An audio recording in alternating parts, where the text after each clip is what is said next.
A family of 8 is living in a hotel after a fire devastated their home in Salem this week. The terrifying night left them shaken and afraid for the future, and the chaos was all caught on camera. Fox 12's Carly Olson brings us that story.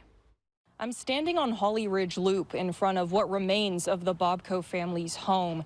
This devastating fire on Wednesday evening didn't just take their possessions, but it took their cars, their business, and their pets.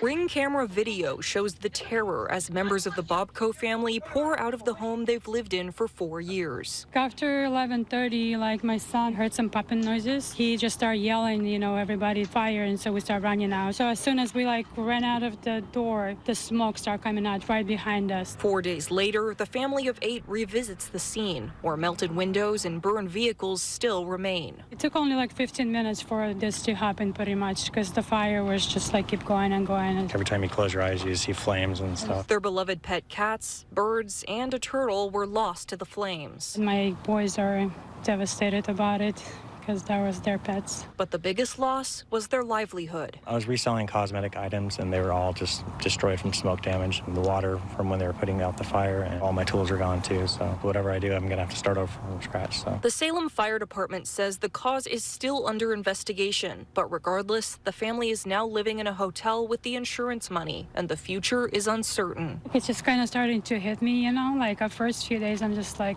understood what happened, but not fully. But we're all safe.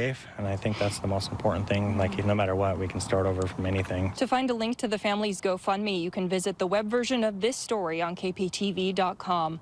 Reporting in Salem, Carly Olson, Fox 12 Oregon.